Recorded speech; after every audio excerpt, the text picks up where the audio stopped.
Hey guys, so I totally wanted to show you this before I forget, and my parents already kind of know they're getting it. So mom, if you're watching, just kind of, zone out for a second.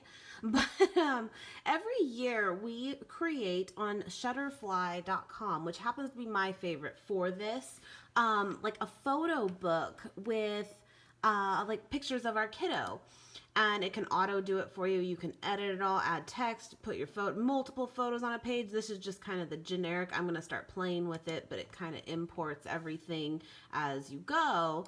But I can totally move it around and all that. Anyway, so I just thought I'd show this to you guys though, because I think this is such a great gift idea to do for like grandparents and whatever it is, or if you have like a boyfriend and spouse or whatever and you want to make like a kind of scrapbook of your year together, whatever it is. I love using Shutterfly, so I just wanted to show this to you. I'll link it below. I've used Snapfish before, I think is another one in the past, and it's not bad by any means, but in comparison we always go back to Shutterfly. We really like it. But on that note, I think even Walgreens might even do it too. They always have promos, deals going on, what have you. But essentially an 8x8 book, like starting out, is about $20 and 20 to 30. And then there's always promo codes and stuff. So it's a really just cool gift idea. So I thought I would show that to you guys. And maybe when I get this completely done and it's shipped to us and everything, I can kind of show you guys it. But that's what I'm doing today. But I thought I'd show you guys. But yeah, anyway, working on that today. And I'm going to go pick up my kiddo pretty soon, though, because he stayed at the grandparents last night so we could go out. But Nate went to work now. So gotta go and get him and just come back home and pick up around here. Really haven't done much today. I'm sorry I haven't really showed you too much already, and it's already like 2:30. I just we've slept in because we could. And aside from feeding the pig. And just been really lazy today. But whatever happens the rest of the day, I will bring you along for sure. Hey guys, so I thought today, since I haven't really vlogged much for you guys, and pardon my oily, I didn't do anything with my skin today, but I was working on that, showing you Shutterfly earlier with making the photo book thing. I will say it's fantastic. They're ordered, it's done, but it does take a while because you're editing so much and like you just start playing with it and it just takes a while. Anyway, point is, I was on my computer for most of the day and that was really the extent of it.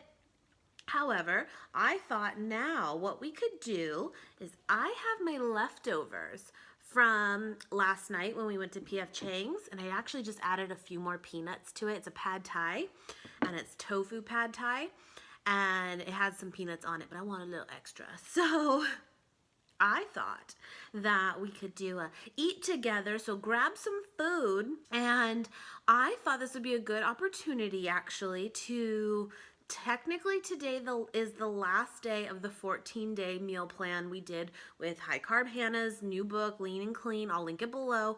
But so far all of my Vlogmas pretty much has been, partially showing you the meals of that meal plan. So anyway, let's eat. Grab your snack. I'll give you a minute. I'm excited to eat this. I really enjoyed this. I never had tried this before, by the way. It's good. Okay. Anyway, because it's technically the last day, we're on day 14, and it's kind of ironic because I am day 14 and I'm not even eating what it's supposed to be. But I thought I would give you guys actually like my final thoughts to it all. And I will say week 1, and I'm kind of giving you little like, so far this and this as we've gone. But I will say week 1, we pretty much were flawless with it. We really were, and definitely saw the most results from week 1. And then what happened? Week 2 came, and I think day 1 of week 2 was good, and then day 2 of week 2 was I'm deathly sick. So this past week has been a little bit off, I will say. We've made still many of the meals, but we did miss a few too. You'll make essentially like 50 different recipes. And I will say, I feel like I probably have showed you at least 40 of them. So, I mean, I've got a good chunk of what the diet entails. We've just missed a few. There's a big piece of broccoli. That's really good. Okay, so real quick, the basis of this diet, they call it the SOS plan, and it is no sugar, no oil, so there's your S-O, and no salt, and there's your final S. So that's what it is. And of course, when it's talking about sugar, it just means no refined sugars. Fruit is absolutely okay, for sure. It is 100% vegan. Premise of it truly is that you're truly eating a whole foods plant-based diet. No added sauces that are like pre-made out of a bottle and those kinds of things. Even ketchup, we showed you, we made our own ketchup because that's, you know, we made it whole food version, right? You know, what I've really gotten from all this too is how much we eat processed things without even really thinking about it and even realizing they're processed. We just look at it, it's ketchup, it's a tomato.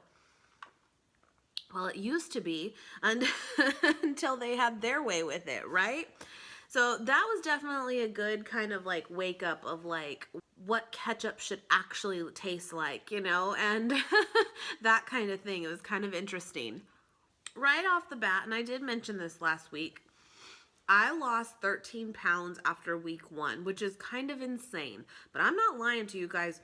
We really did follow it almost to a T, including not just what we put in our bodies, but what we did. We went to bed every night at the same time. We woke up at the same time every day because sleep's a big part of it too. I think sometimes we don't listen to diets that say, get good sleep, make sure you exercise daily. And it's like, we kind of know these things, but we just assume as long as our calorie intake is what it is, then we're good. And although that's obviously a big portion of it, it's like it all works together. So I will just say week 1, we were like, we did it.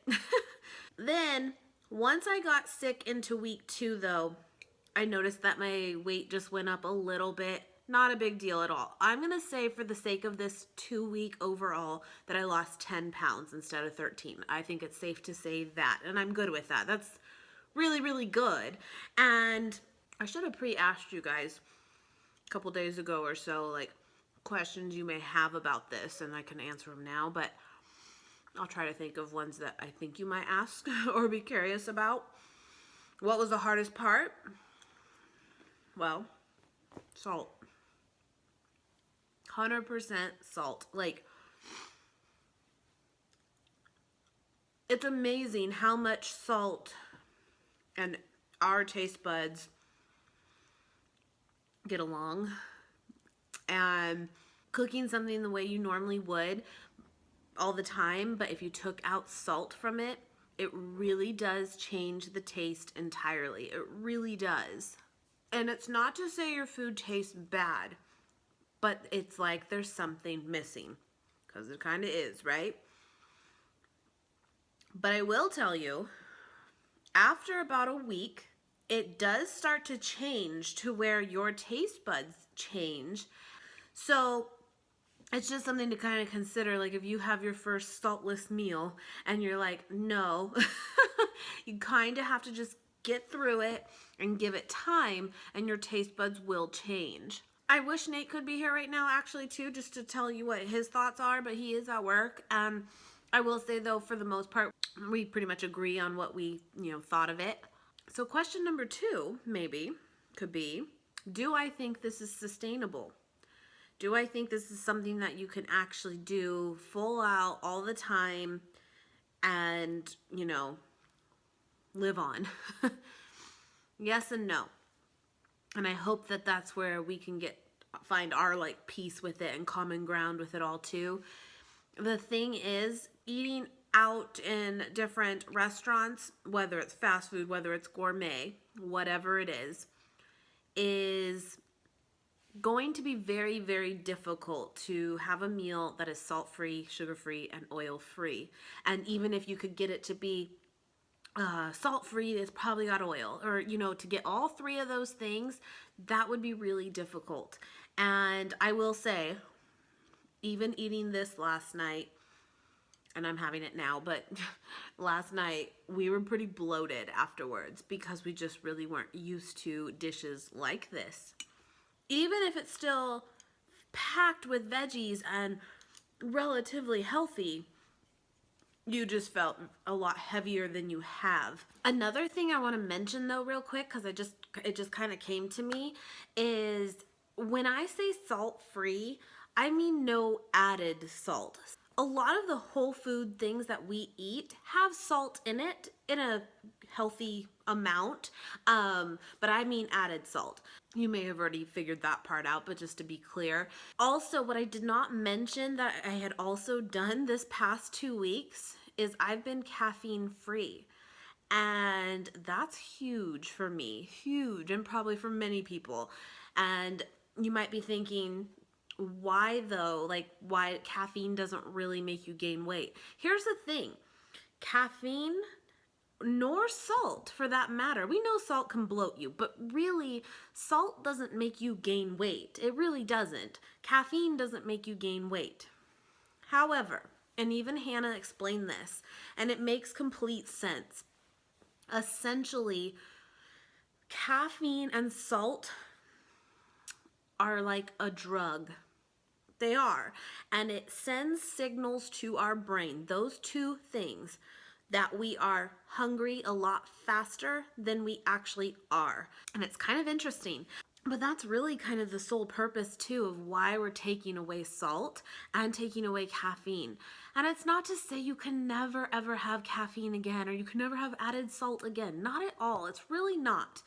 But if you are truly someone trying to lose weight, these are the tips you want to take and use because it's going to help you. And I completely agree, because I even got asked, what kind of snacks are you eating? And guys, I really wasn't not showing you anything.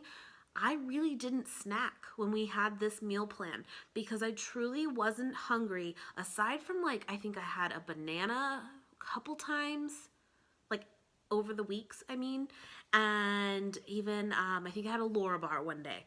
Literally, that was it. But I really was full until our next meal hours later. And I really, really feel that by taking the salt and the caffeine away, no joke, it really helped. So just wanted to throw that out there for you guys too. You know, going forward, am I going to have a cup of coffee? Yeah, I probably will. Am I going to ever have a soda again? Yeah, I probably will. But, you know, if I do start to notice that the more I add those things, the more I find myself munching because I'm not really hungry, but just because I feel like I should, I'm being told I should, I probably cut it back again because it really did work. But anyway, I just wanted to throw that out there too. But is it realistic to say that you're never going to go to a restaurant again because of the diet? I don't think so. And I don't want it to be that crazy at all. But I think that, you know, let's just say, even if you were to do this, and like she even says in her book too, you know, if you have a few cheat meals here and there, that's okay. It is okay. You may not feel the greatest, you may feel bloated or what have you, but it's not gonna maybe like, it's not gonna put you like 10 steps back at all. So do I think it's sustainable if you're not being crazy and, you know, assuming you will never eat out and this and that? Yeah, I think I'd really like to apply a lot of what we learned and the dishes that we made to our regular weekly lineup and really control what we eat and how we prepare it when we eat at home, which is majority of the time, and save going out for going out and enjoying it and not worrying about it, you know? I think we're still gonna get progress. What was the easiest part? I will say, if you are already vegan, this would be a great diet, I think, for you to try. Now, I think it would be even if you aren't vegan, but I didn't have to adjust to, you know, the no salt, no oil, no sugar, and no meat or dairy or animal products of any type. Can you imagine, like, taking all that away from someone that's used to the standard American diet, oh God, like that would be a whirlwind. It really would. So I do think that was the easiest part, is really these meals were very, very similar to things that we had already been eating. We just modified how we prepared them.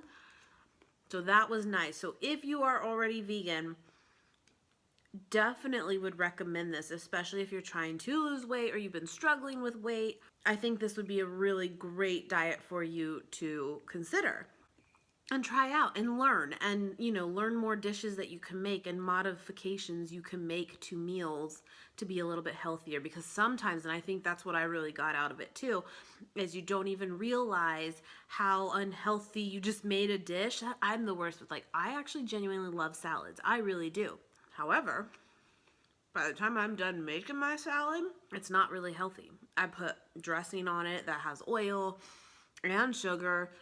I put toppings that are fried or, not whole foods. And, really, I just made it not a salad anymore. But in your mind, it is, But that was definitely the easiest part, because it wasn't that crazy of like, what the hell is this we're trying to eat, Oh my God. My favorite dish? There was a few really good ones. I really liked the first chili we made in the crock pot, which I showed you guys earlier. That was really good. I mean, really, all of them were pretty good. Some of them were just a little more bland than others, we'll say. I will say it's kind of interesting, the like pre-made salsa we made. When we made it the second time with like garlic added, that helped a lot. But the first batch we made, and with having no salt in it, it is a different kind of flavor. It really is. It's like it's missing salt. You can just say it's missing salt. I will say I think it's pretty cheap of a diet, really, because it really adds up when you start buying a lot of the store-bought prepared things for yourself and not just sticking to truly whole plant-based foods. So really, I think that's a definite benefit for sure.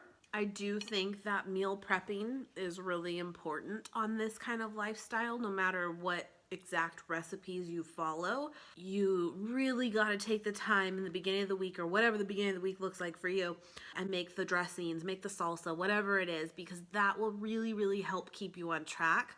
And I will say a big, big pro to all of this is the meals were so simple and quick to make because of those prepared items. Definitely a pro for sure. The amount of time it took to make dinner was like 5 minutes tops. Come on. So that's really nice. I mean, that really, really is. But I do think if you didn't take time to prep, I think you would be more apt, at least I would be, I think, to cheat and just go get fast food or go get something that you shouldn't, maybe, because, it's not as tempting to eat just probably a piece of lettuce by itself, but it's not so bad when you have, toppings and dressing and that, like, whatever it is you want to add to your salad, it becomes more appealing. You know what I mean? But if you don't have those prepared items ready to go, you're not going to want to just do it. And you're going to see that piece of lettuce and you're going to go, I don't want it. Does that make sense? I'm glad I did it. I learned a lot of different recipes in this last 2 weeks, I feel a lot better. I really do. And when you do follow it really the right way, we'll say, entirely, you will feel the difference 100%. You really, really will. I'm definitely planning to incorporate what I've learned into more of our meals 100%, because I really do think I will get where I want to be by doing that. And I think it's something that is overall sustainable. So if you guys have any questions about it specifically, though, that I didn't cover, please ask. I'm totally open to talking about it. Like I said, I should have asked you guys beforehand. Speaking of which, of a Q&A type thing, I was thinking, since Nate's been on a lot more recently, and we have time and Vlogmas, and we can kind of keep creating different types of content too, I was thinking it could be kind of fun to do a couples Q&A. And he's off Wednesday this week, so maybe we could even do it then, so that'll give a couple days. Leave me in the comments your questions, and it can be anything, guys. If we're not comfortable answering something, then we simply won't, but I can't really think of much, honestly. So anything couples related, or just about him directly, or just about me directly, whatever. But yeah, leave it in the comments for us, and maybe we can do that. I just thought that'd be kind of fun, and if we get enough questions, we'll totally do it. But yeah, I thought that'd be cool. So tomorrow is Monday, start of the new week. I don't have anything planned tomorrow, I don't think. I don't know. All right, so I'm gonna wrap this up. I hope you enjoyed this little mukbang slash eat with me slash kind of diet recap slash something. I don't know. So yesterday I posted the date night out that we had. You guys are so nice. I'm glad you enjoyed it. We enjoyed it too. Like I said, Nate pretty much works all week, but he is off Wednesday, so we'll do something. We'll see. But yeah, I'm gonna go and get this edited and get this up for you guys. I hope you ate with me too, because I think it's just rude to eat in front of people without them eating too. And I hope you guys enjoyed, and thank you so much for watching as always. And don't forget to enter the giveaway if you have not already. 2 videos ago, it's the Lush haul, Sephora haul, it's on there. All right, guys, see you tomorrow.